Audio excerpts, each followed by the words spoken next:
o programa A Polêmica está no ar e o assunto é eleição. Entre os dias 19 de agosto e 30 de setembro, nós recebemos os candidatos à Prefeitura de Campos quando eles apresentaram as suas propostas de governo e responderam às perguntas da população e também da nossa equipe. Essas entrevistas já estão disponíveis no site da Terceira Via TV, por isso basta acessar www.terceiraviatv.com.br e conferir tudo.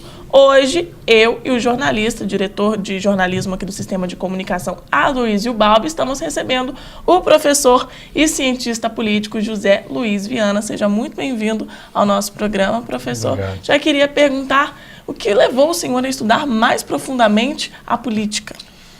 Olha, se for ver remotamente, eu diria que foi minha militância religiosa. Eu fui católico militante na juventude. E isso me levou a ter preocupações sociais, preocupações que me levou à política, né? Porque aí eu fui para fazer um curso superior no Rio, numa universidade pública, na época da ditadura militar, e tinha um movimento estudantil muito forte. E eu participava individualmente, sem grandes pretensões e tal, como qualquer estudante, mas o pessoal me puxou e eu acabei sendo presidente de diretório, mesmo durante a ditadura e tudo mais. E estudei ciências sociais, antropologia e ciência política na UFRJ. E de lá para cá tive militância política, tive militância partidária. Estou aposentado da UF, professor da Cândido Mendes, mas a política é uma paixão, porque eu acho que a política é nobre, a política é uma arte, a política é importante, necessária, imprescindível. Então isso me move até hoje para acompanhar, me interessar e participar. Professor, Campos tem uma história eleitoral bem conturbada. E quais são as razões para isso acontecer de tanto tempo atrás até agora? Campos tem uma história política bonita, né? No sentido de que sempre teve um certo protagonismo na história do Brasil, não só pelas personalidades que a gente teve, ligado até à presidência da República e tudo mais, mas também a segmentos, a movimentos, a uma presença forte no cenário estadual e nacional. E mais recentemente, quer dizer, eu acho que principalmente com a partir da... Quer dizer, sempre teve uma motivação muito forte que a gente era um centro poderoso de produção de cana e de açúcar, né? Isso tornava a disputa pela prefeitura e o poder local uma questão importante, né? Então sempre teve muita disputa aqui. E quando veio a era do petróleo, e principalmente quando os royalties começaram a ser pagos, já começaram a ser pagos em 86, né? As pessoas pensam que é de 99 para cá. Em 86 já começaram a ser pagos os royalties, mas eles não tinham um peso tão importante no orçamento municipal. Mas a partir da lei do petróleo de 97, então 98, 99, mais do que duplicou, triplicou e veio essa ascensão imensa das rendas do petróleo, né? Royalties e participações especiais. Aí eu acho que a disputa ficou mais acirrada, porque passou a ser muito atraente assumir a prefeitura municipal. Com isso, as denúncias de parte a parte, quer dizer, essa disputa foi feita não só no terreno eleitoral e da disputa por eleições, né, pelo cargo, mas também uma disputa que foi para a arena judiciária e tudo mais, porque... enfim, se tornou muito atrativa a prefeitura de Campos, administrar a prefeitura de Campos. E com isso tivemos essas mudanças aí de cadeira, essa dança das cadeiras, né? Que ultimamente ficou mais acirrado. Professor, o senhor falou em arena, eu acho que o senhor está sendo muito benevolente, eu acho que está mais parringue. Na eleição de 2004, eu me lembro que eu entrevistei o senhor para o Globo, junto com a Manhã, e o senhor fez uma análise bem verdadeira sobre o que acontecia naquele momento, tanto que a sua entrevista foi alvo de um artigo, objeto de um artigo do Zueni Ventura, logo na edição seguinte do Globo. E o que eu te perguntaria era o seguinte: aquela eleição já acabou ou todas as demais sofrem reflexo daquela? Boa pergunta, Balbi, porque eu acho que é uma reflexão necessária. Eu mesmo não vinha tendo essa reflexão, não. Mas à medida que você foi falando aí, que eu fui recapitulando aquele ano, talvez um ano que eu não queira terminar, né? Como o próprio Zeni escreveu um livro sobre 1968, eu me lembro que foi um momento em que veio à tona de uma forma muito pública e muito enfática uma prática, né, de corrupção eleitoral, que práticas que as pessoas sabiam e tudo mais, mas o montante dos recursos que envolveu, o fato de ter se tornado pública, se tornado uma coisa extremamente vergonhosa. Acho que foi esse aspecto que eu levantei na época. Eu falei, eu espero que nunca mais a gente tenha isso. O Zeni também meio que tipo assim, eu também espero que nunca mais a gente tenha isso, né? Citou a minha entrevista. Pensando bem, essa provocação sua me faz pensar que talvez o ano 2004 não tenha terminado. Por que ainda não terminou? Porque, de certa forma, são práticas cuja apuração não foi levada até o final, né? E que não redundou numa punição exemplar, né? A impunidade, de certa forma, faz com que as práticas se sintam estimuladas a continuar com maior ou menor sutileza e tudo mais, né? Então, eu acho que, na verdade, nesse aspecto, quer dizer, de práticas que vêm de uma longa data e que em algum momento ficaram públicas e conhecidas, chocaram o país, porque foi um montante que era envolvido, inclusive em dinheiro vivo, era muito grande, né? Elas, de certa forma, hoje se percebe na eleição de Campos que elas continuaram, se sofisticaram, elas adquiriram outras formas, porque uma vez que você está no exercício do poder, você tem capacidade, a máquina, né, te põe instrumentos na mão. Então eu acho que na verdade 2004 para nós ainda não terminou.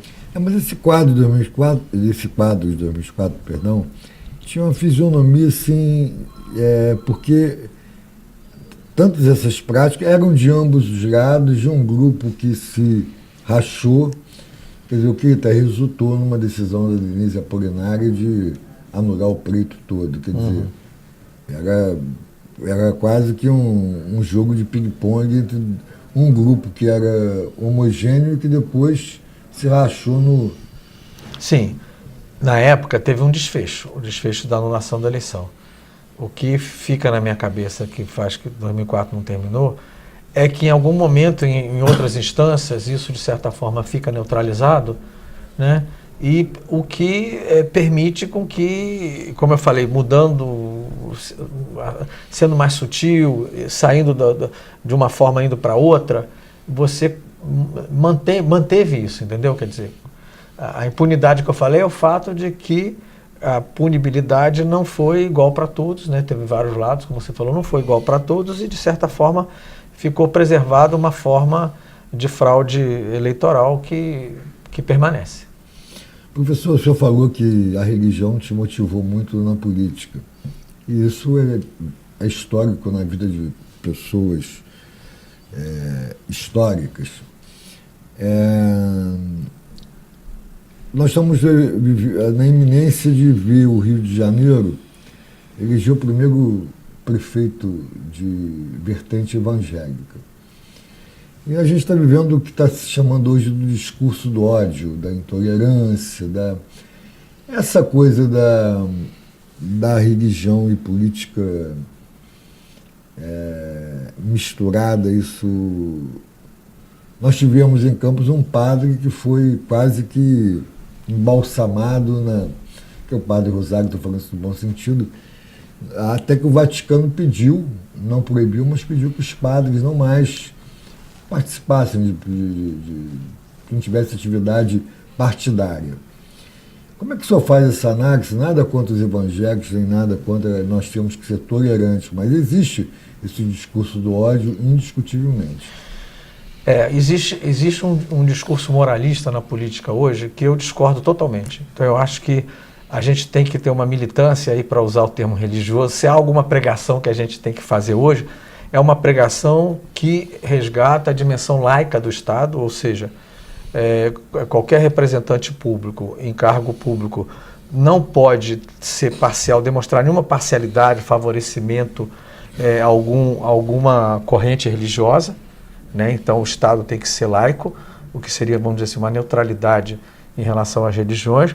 Por outro lado, as religiões trazendo os valores que dizem respeito a uma transcendência e que impõem algumas regras de moral e de conduta, trazer isso para conduta pública, para normas, leis e formas de comportamento social, que fora, fora dos templos, vamos dizer assim, é um absurdo, é vetado pela Constituição, é um absurdo porque gera esse fundamentalismo, quer dizer, eu chamo isso de fundamentalismo. Então, quando falo fundamentalismo islâmico ou de qualquer natureza, a base dela é esse ódio que surge em função de transpor para a política, para a vida pública, para as normas e para as regras de conduta dos cidadãos de modo geral, determinadas doutrinas que dizem respeito a uma corrente, uma forma de ver o ser e o estar no mundo, vamos dizer assim, quem somos nós no mundo. A política é um terreno que diz respeito à possibilidade de todos serem incluídos, reconhecidos, inclusive os agnósticos, os ateus, os antirreligiosos, entendeu? E de forma expressiva, quer dizer, não tem problema nenhum ter parlamentar religioso. O que não pode é confundir que a religião deve se transformar, quer dizer, os preceitos de uma determinada religião devem se transformar em norma de conduta dos cidadãos comuns. Porque a política é ampla, a política é universal, a política é para todos, independente de clero, filiação e vinculação, entendeu?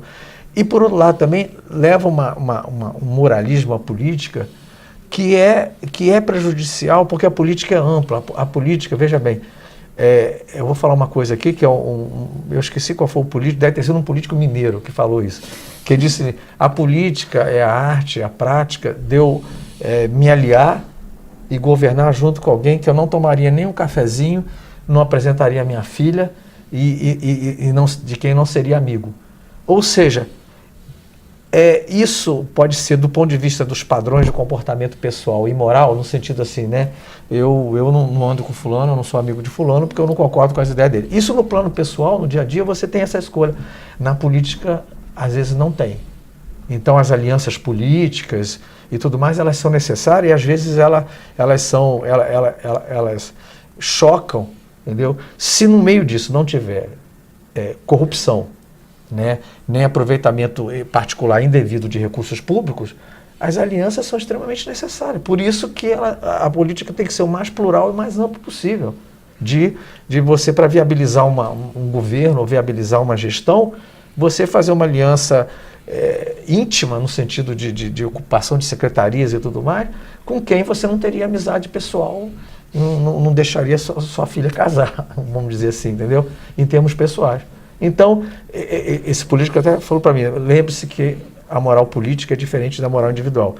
Os limites são os mesmos, ou seja, o limite da ética é o limite da questão do roubo, da manipulação de recursos, transferência de recursos públicos para finalidades privadas e particulares, entendeu? Mas é um sentido de moral onde cabem todas as divergências e cabem todas as diferenças nela, entendeu?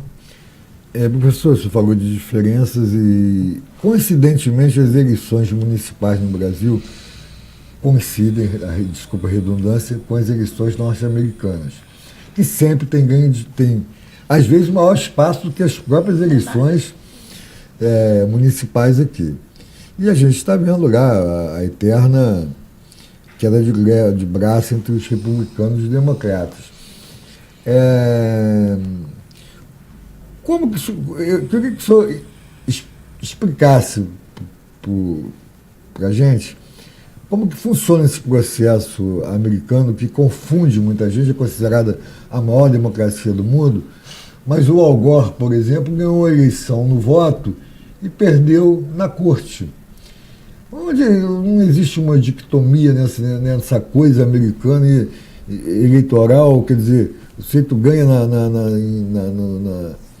na urna e vai perder Explica um pouco isso. Quem assistiu a série da Netflix House of Cards entende muito bem, porque conta a história de como se dá a ascensão ao poder nos Estados Unidos. Os Estados Unidos dizem que é a maior democracia do mundo, assim como é a maior economia capitalista do mundo. quando você fala que é a maior economia capitalista do mundo, significa que os interesses econômicos dos capitais, das empresas, dos bilionários, lá é uma plutocracia. É um regime governo dos ricos. Você vê que a disputa é entre bilionários, até porque é muito mais generosa e livre a possibilidade de doações empresariais e tudo mais, ela é escancarada. Por exemplo, um dos escândalos da guerra do Iraque foi que descobriram depois, foi revelado os documentos, foi para a grande imprensa, que o Dick Cheney, que era o vice do petróleo, era dono da empresa de petróleo, que onde os Bush quando foi decidida que os Estados Unidos, em regime secreto, foi decidido que iam invadir o Iraque, fizeram um pré-contrato de 5 anos com a empresa do Dick Cheney para recuperar o Iraque no pós-guerra. Entendeu? Então, os Estados Unidos, como qualquer país, não é imune à corrupção e, sendo o país mais capitalista do mundo, ele é muito sensível ao poder dos capitalistas. Segundo lugar, que não, para mim não é a maior democracia do mundo por essas razões que você colocou, que a eleição é absolutamente indireta, ela não... Quando você vai ver o percentual de quem foi eleito em relação ao percentual do grosso da população, vamos dizer, em idade de votar, um presidente americano é eleito com 12%, com 15%. Então, a eleição é afunilada e é elitizada de tal forma que a ideia da representação e da representatividade, que representatividade significa a amplitude da representação, ou seja, quantas pessoas são representadas. Então, a ideia de representatividade, que é o coração da democracia, é fraca nos Estados Unidos. Então, não é uma democracia, até porque isso é feito, inclusive, sabe, porque os Estados Unidos tem tantos partidos quanto nós. Né? Isso foi feito historicamente para impedir que alguma coisa fora dos democratas, dos republicanos, principalmente do ponto de vista mais crítico e mais à esquerda, entendeu? Não tivesse condições de ter acesso e eles são bem-sucedidos. Historicamente teve aquele Ralph Nader, o representante dos consumidores americanos, um político à esquerda, não é socialista nem comunista, mas à esquerda, não consegue se eleger. E aí, retomando o que você falou, quer dizer, é complicada, não vou explicar aqui em detalhe, mas há um sistema, né, de convenções partidárias com muita liberdade e autonomia nos estados, que inclusive é diferente. Em alguns lugares, em alguns estados, todo mundo, republicano e não republicano, pode votar na convenção republicana, entendeu? Qualquer pessoa. Em outros, só os filiados. Em outros, o peso dos tradicionais é maior do que o dos filiados recentes. Enfim, a cacicagem é total. Tanto é que a cacicagem do Partido Republicano não estava aceitando o Trump, mas quando viu que ele podia vencer, já está se dobrando, mas tem um racha forte no Partido Republicano, o que em alguns momentos produz candidatos fantásticos para a história do mundo, Roosevelt e outros, né? Mas em outros momentos produz desastres como os Bush e agora a possibilidade desse desastre que é o Trump, né? De um irresponsável que pode jogar o mundo numa nova conjuntura de guerra mundial aí, incrível. E o Al Gore também, quer dizer, além de perder lá em cima no tapetão, ele perdeu na Flórida, onde o irmão dele, o Jeb Bush, era governador e houve roubo de voto comprovado. Professor, nós vamos para um rápido intervalo, nós já vamos voltar a falar de eleições no Brasil e no mundo, aqui no programa A Polêmica. Hoje recebendo o professor e cientista político José Luiz Viana. Nós vamos para um rápido intervalo e já voltamos.